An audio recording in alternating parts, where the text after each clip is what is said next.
Hello everyone, how are you all doing? I hope you all are doing good. In today's video, we are going to start with a new chapter, that is chemical reactions and equations. Now let us see what is chemical reaction. We have already seen in the previous standards that how compounds are formed by chemical combination of elements. We have already seen the laws of chemical combinations, right? So we have carried out few fundamental experiments on chemical reactions in the previous centuries, and they proved from their experiments that during chemical reactions composition of the matter changes, and that change remains permanent. So means once the product is formed, it is a permanent product. Of course, in the reversible reaction it can again go back to the reactants, right? On the contrary, during physical change only the state of matter changes, and this change is often temporary in nature. Now, a physical change takes place due to the change in the parameters such as temperature and pressure, because these are physical parameters. Often a physical change is reversible, means it will change, it will go back to the same state again. The composition of matter remains the same in a physical change. For example, ice is transformed into water on heating, and water is transformed into ice on cooling. So just basic temperature change. On the contrary, if the composition of matter changes during a process, then it is called as a chemical change. When we call a particular process or phenomenon as a chemical change, some chemical reactions are taking place in the concerned matter. Now, what is chemical reaction? It is a process in which substances undergo bond breaking and are transformed into new substances by formation of new bonds. Now here which you see, carbon plus oxygen, they undergo a reaction and form carbon dioxide. So basically they are combining together, right? When this happens? During the combustion of coal in the presence of oxygen. Now let us first look at a chemical reaction. If you take a colorless solution of zinc sulfate is formed on addition of zinc dust to the blue solution of copper sulfate. So you have CuSO4 plus zinc dust, which leads to the formation of ZnSO4 plus copper. Correct? Now this is a simple way of representing a chemical reaction in words. It is called as a word equation.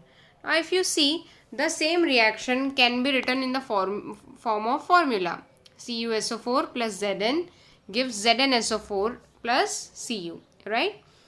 The representation of a chemical reaction in a condensed form using chemical formula is called as a chemical equation. Now, in the above reaction if you see, or in the above equation you see, copper sulfate and zinc, they are reactants, and zinc sulfate and copper, they are the products. Followed?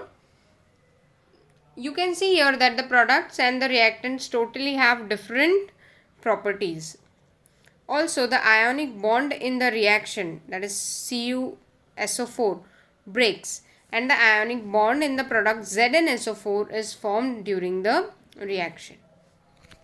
Now, how do you write a chemical equation? The reactants will always be written on the left hand side, and the products be always written on the right hand side. An arrow is heading towards the products is always drawn. This arrow will indicate the direction of reaction, that the reaction is proceeding in which direction. Followed? Second, if the reactants or products are two or more, they are linked with a plus sign between them. For example, in the equation here, a plus sign is put between CuSO4 and zinc. Also between ZnSO4 and copper. Simple? With me till now?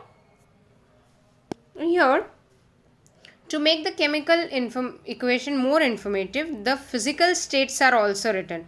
Whether the reactants or the products are in solid state, gaseous state or liquid state. Followed? If the substance which is formed is a gas, an arrow pointing upwards is drawn. It means it is a gas. Correct? and if it is formed in the form of a PPT, that is precipitate, then it is drawn in the form of a downwards arrow. Okay. And when the reactants are products in the form of solution in the water, then they are said to be present in the aqueous state, means they are dissolved in the water. Okay. And for that you write AQ in the brackets. Therefore the equation is written as CuSO4 in brackets aqueous, which means that CuSO4 is dissolved in water, plus zinc, which is in the form of solid, gives ZnSO4, again aqueous, plus Cu, that is again solid. Followed, students? Now when heat is to be given from outside, then you draw a triangle, okay, which indicates on you draw the triangle on the arrow, above arrow, which indicates the direction of reaction. Followed? And if the heat is evolved, means the heat is given out in during the reaction is taking place, then you write plus heat. Followed, students? Now next, it is necessary to fulfill certain conditions, like specific that reaction should take place at a specific temperature or at a specific pressure or in the presence of some catalyst. Then those necessary conditions are written on the arrow which is directing the reaction. Followed?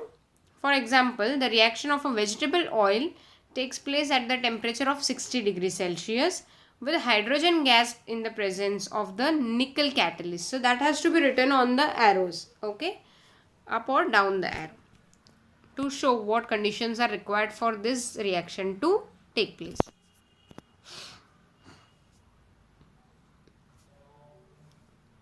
Now, special information or names of reactants or products are written below their formulae.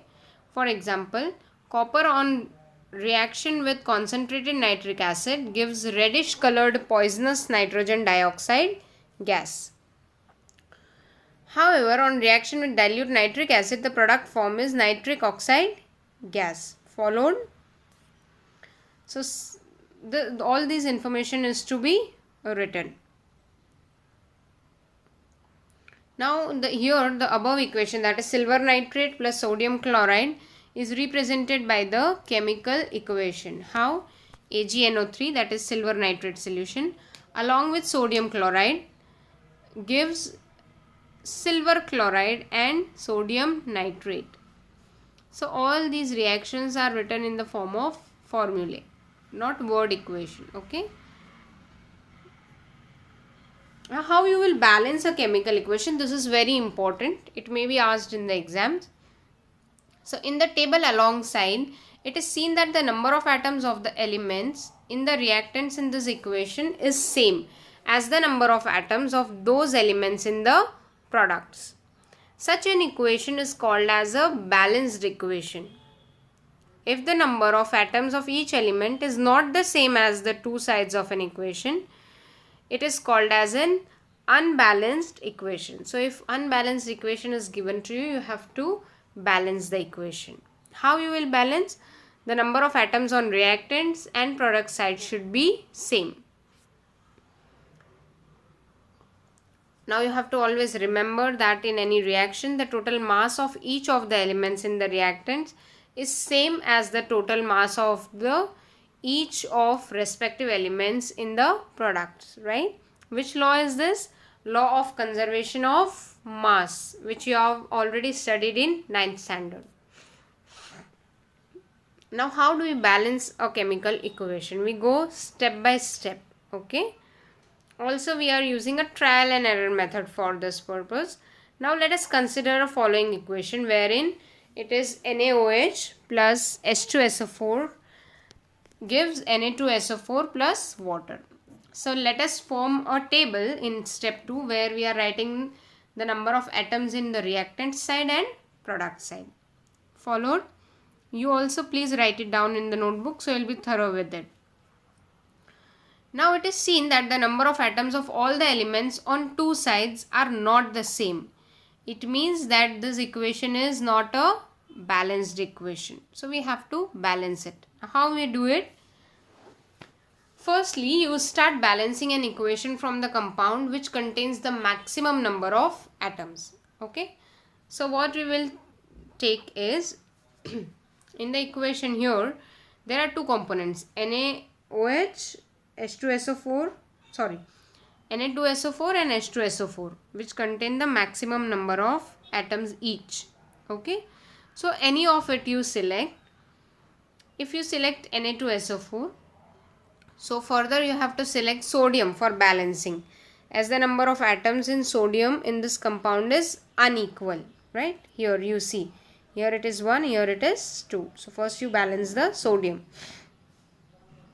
It should be remembered that the formula of a compound cannot be changed while balancing the number of atoms. It means that here, to make the number of sodium atoms in the reactants as 2, the formula NaOH cannot be changed to Na2OH. Instead, a factor of 2 will have to be applied to NaOH. Right? Now let us write down that. What do we write down? 2 NaOH followed. So 2 NaOH plus H2SO4 gives this. Because on the right hand side it is Na2 and on left hand side it is only NaOH. So we add a factor of 2 here.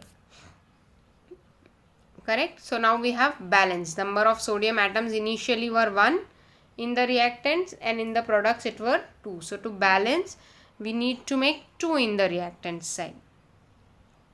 Now check whether the equation is balanced or not. Correct? So you have a factor here. Still it is not a balanced equation. See, this is still not balanced. Correct? So here we can see now to balance it furthermore, we have to add a factor of 2 again in H2O, right, for balancing the equation. Now we see whether the equation is balanced or not. Correct? So initially in the reactants, correct, the number of atoms were 4 and in the products they were 2. So in the product side we balance the hydrogen by adding a factor of 2. Followed? So now it will be a balanced equation. So write down the final balanced equation again. 2 NaOH plus H2SO4 gives Na2SO4 plus 2OH2. Correct? In this way you can obtain a balanced equation. Thank you so much students for watching the video.